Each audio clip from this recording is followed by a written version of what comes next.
Eden Memorial Chapels understands Jewish funerals can take many forms. Some are Orthodox, while others are more conservative or of a Reformed nature. There's no one better. With services close to all New York and New Jersey cemeteries, Eden Memorial Chapels offer fair and balanced pricing and can provide easy transfer of you and your loved ones to Israel. While you're grieving, they're here to take care of all the details so that you deal with less bureaucracy and have more peace of mind. Go to EdenMemorial.com. That's EdenMemorial.com. The cold winter weather is coming, and the team at Peerless Boilers, they're ready to help you prepare for this season. It's time to make sure your home is nice and warm for the cold weather. Save loads of money on your fuel bill. Do it now before it's too late and you've got a mess on your hands. Start thinking about replacing your old beast of a boiler with a new high-efficiency Peerless Boiler. Go to PeerlessBoilers.com, pop in your zip code, and you'll find a dealer near you. Remember, Peerless Boilers, the world's best-built boilers, and proud sponsor of Sid and Friends in the Morning, live from Israel.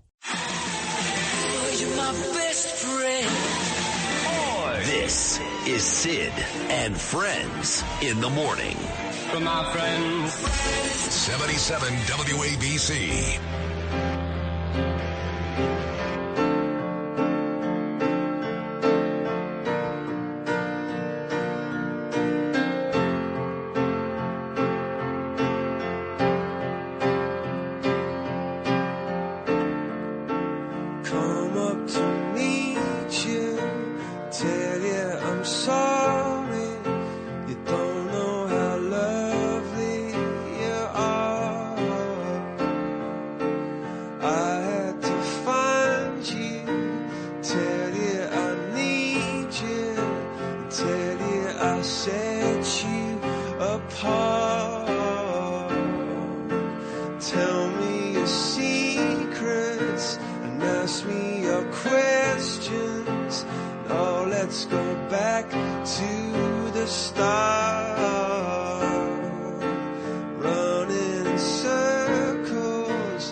Coldplay for you just before 8 o'clock on your Monday morning. Still to come, Trump's favorite pollster, John McLaughlin, the great Congresswoman Nicole Maliotakis. I actually said hello to her during my speech at the Garden yesterday. You saw that, Lewis.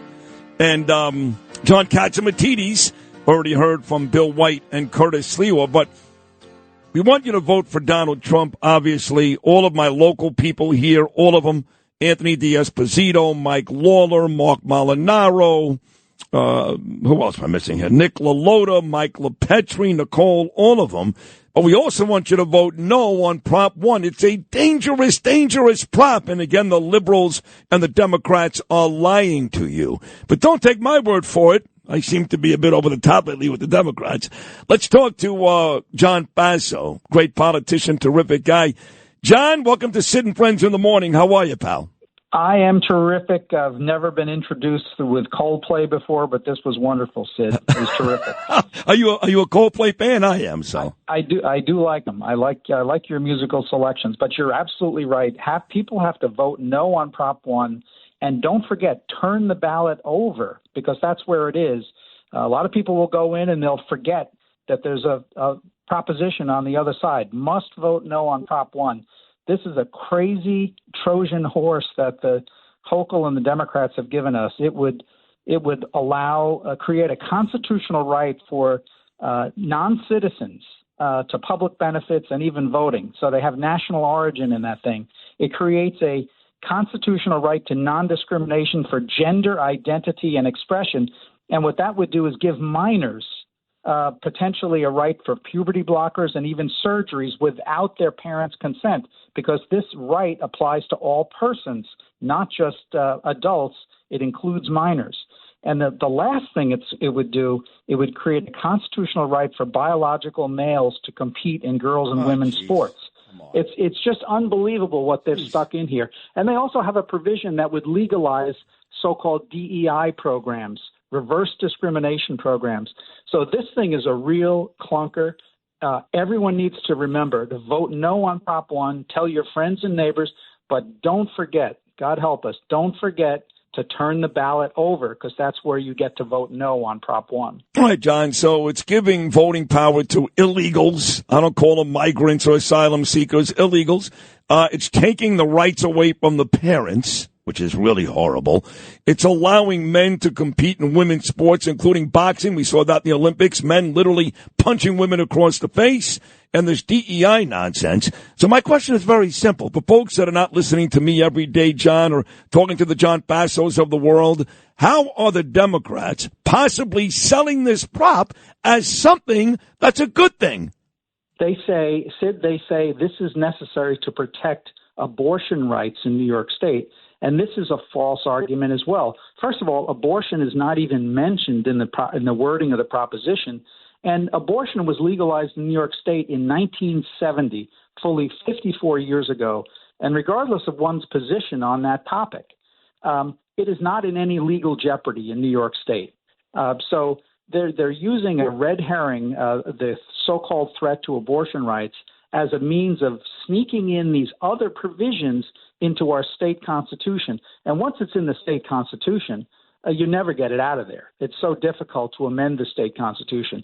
But this is the same people that brought you bail reform, that brought you every item in your drugstore behind a plastic barrier. The same people that raised the age where you got 15-year-olds running around with guns in our cities throughout the state. Those are the same people that brought you Prop 1. Please, everyone, remember, vote no on Prop 1, and remember to turn your ballot over to vote no on Prop 1. The great John Faso, you say the same people. So it was Cuomo who was really the architect of bail reform, as well as a lot of other bad stuff.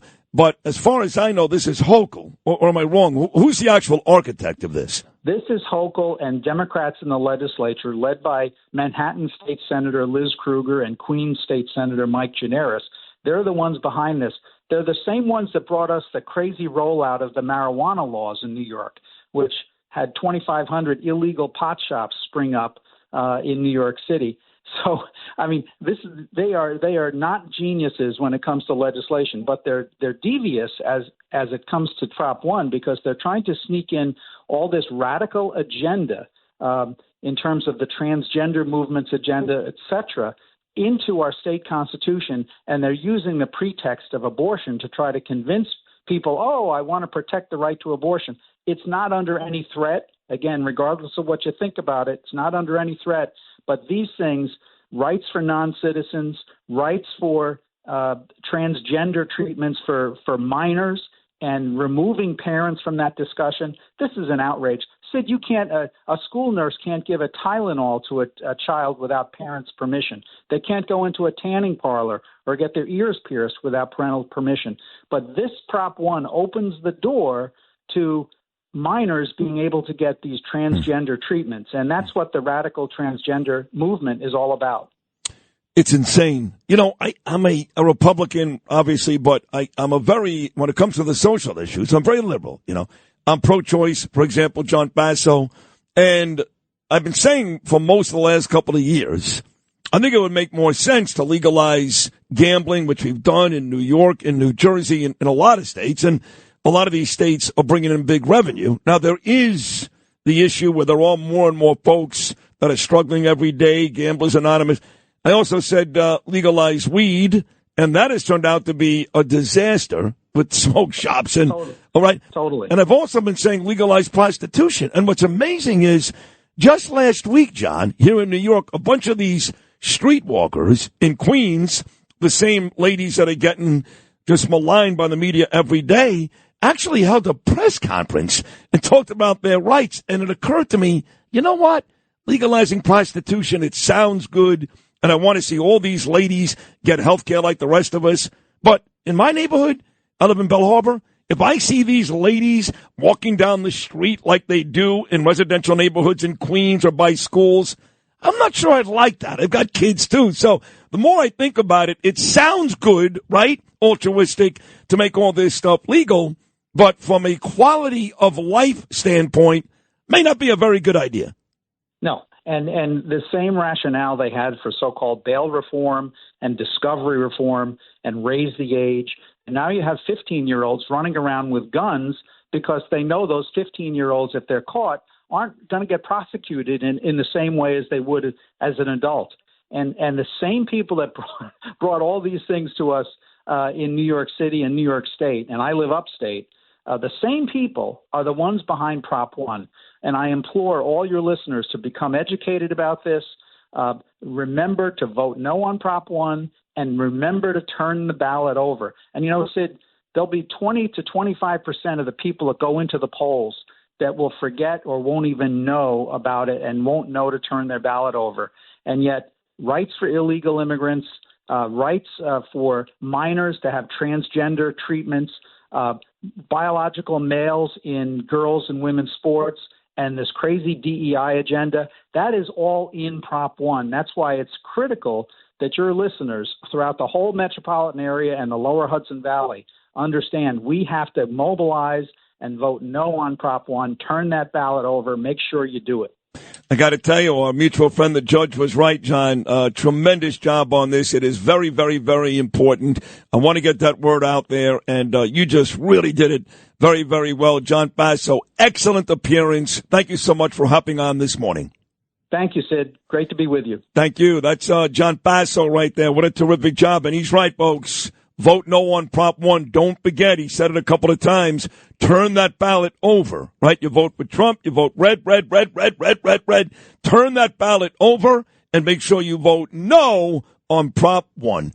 They don't call her Confiscation Kamala for nothing. Don't take it from us. And I support a mandatory buyback program. A mandatory buyback program? That means the government forcing you to turn in your firearms. To what lengths would Kamala go? Well, she doesn't even support the individual right to own a firearm. I'm prepared to take executive action and put in place a ban on the importation of assault weapons into our country. We get it. Sometimes it's tough to understand what she's talking about. But on the Second Amendment and your rights, Confiscation Kamala has been crystal clear. Her gun control agenda comes straight from that petri dish of bad ideas that is California. She can claim to be a gun owner all she wants, but we all know she's the same anti-gun California radical she's always been. Don't be left defenseless. Defeat Confiscation Kamala. Vote Trump like your life depends on it, because it does. NRA Political Victory Fund paid for and is responsible for the content of this advertising. Not authorized by any candidate or candidates committee. NRAPVF.org.